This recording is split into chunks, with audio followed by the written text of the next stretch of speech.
ताल्लुक मेहरान यूनिवर्सिटी जाम शोरों से है। वकास माखा आपका नाम है, तशरीफ लाइए वकास।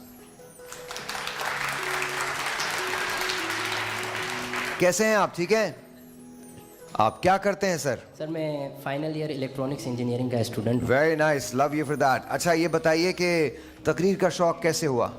सर तकरीर का शौक़ ओएस रब्बानी बहुत माने जाने मुकर्रिर हैं, उनको सुन सुनकर और आपकी ट्रांसमिशन से वकार हैदर जैदी को सुनकर। Very nice, very nice. बहुत सारी तालियां इन लोगों के लिए, बहुत सारी तालियां। 2 मिनट 30 सेकंड आपके पास होंगे और 2 मिनट 30 सेकंड के अंदर ये सोच लीजिए 2 मिनट 15 पे आपको पहली बजर मिलेगी, फिर दूसरी बजर, उसके बाद 10 सेकंड के अंदर अंदर आपको खत्म करना पड़ेगा। तैयार है सर? मैं कहता हूं सोच लो। शीशा नहीं फौलाद हूँ मैं, 2 बच्चों का बाप हूँ। जी हाँ साहिर भाई, क्योंकि मेरे घर वालों ने कम उम्री में ही मेरी शादी कर ली। जनाबे वाला, शादी की पहली रात बेगम को पहली बार देखने के लिए मैं कमरे में दाखिल हुआ। मैंने उनसे कहा अगर इजाज़त हो तो आपका चेहरा मुबारक देख लूँ। उन्होंने कहा सोच लो। मैंने सोच लिया और बिस्मिल्लाह पढ़ के घूंघट उठाया, अस्तगफिरुल्लाह के नीचे रख दिया।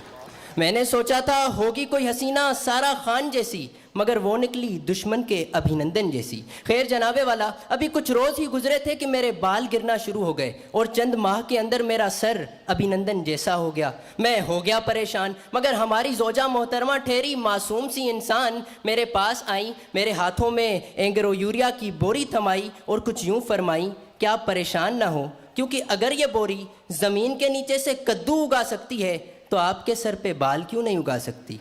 और वैसे दिल की बात कहूँ तो ना शहर में है ना पिंड में, जो मज़ा आपकी टिंड में है। तो फिर ये सुनकर शादी के ख्वाहिशमंद तमाम कुंवारों से मैं कहता हूँ सोच लो।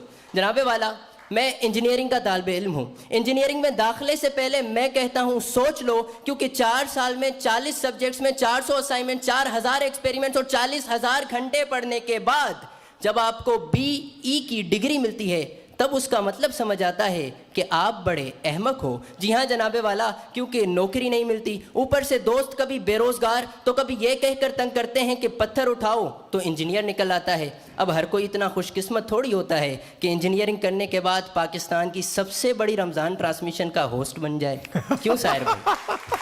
फिर जनाबे वाला आगे बढ़ते हैं। बात की जाए यूनिवर्सिटी में दोस्त बनाने की तो मैं कहता हूँ सोच लो, क्योंकि यहाँ आपको ऐसे दोस्त मिलेंगे जो सारा साल आपसे कहेंगे कुछ नहीं पढ़ा, लेकिन रिजल्ट वाले दिन टॉप पर नजर आएंगे, जो आपके साथ कैंटीन पर तो बैठ जाएंगे लेकिन पैसे देते वक्त कहेंगे कि मैं वॉलेट हॉस्टल भूल गया। और जनाबे वाला, जाते जाते मैं कहता हूँ सोच लो, इस मुल्क की आवाम से जो तरबूज तो चुन चुन कर खरीदते हैं मगर हुक्मरान चुनते वक्त अंधे हो जाते हैं, इस मुल्क के नौजवानों से जो पढ़ाई की बजाय किसी दोशीज़ा के इश्क में नाकाम होकर नशे पर उतर आते हैं, और तो और आजकल के बच्चे जिनके लबों पर लब पे आती है दुआ की बजाय तेरा मेरा है प्यार अमर और मोए मोए सुनता हूँ, तो मैं कहता हूँ सोच लो, क्योंकि आप ही इस मुल्क के मुस्तकबिल के मेमार हो। वस्सलाम।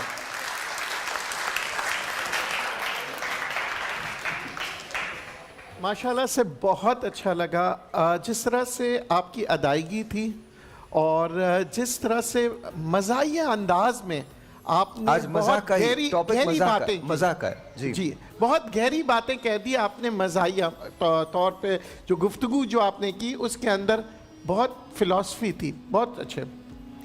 पहले तो मुझे लगा कि कुछ ज़्यादा अपनी कहानी से शुरू हुआ, लेकिन आपने इख्तिताम में बहुत अच्छे तरीके से उसको समेटा। आपका अंदाज़ बहुत अच्छा था, मवाद भी अच्छा था और अदायगी भी अच्छी थी। सबसे पहली बात तो ये कि हमको एक ऐसी तकरीर सुनने के लिए मिली जिसके अंदर कोई तसन्नो नहीं था, कोई अदाकारी नहीं थी और मैटर भी बिल्कुल नया था जो कि यूट्यूब का नहीं था। तो मेरी जानिब से तो बहुत मुबारक हो। Very nice. मेरी तरफ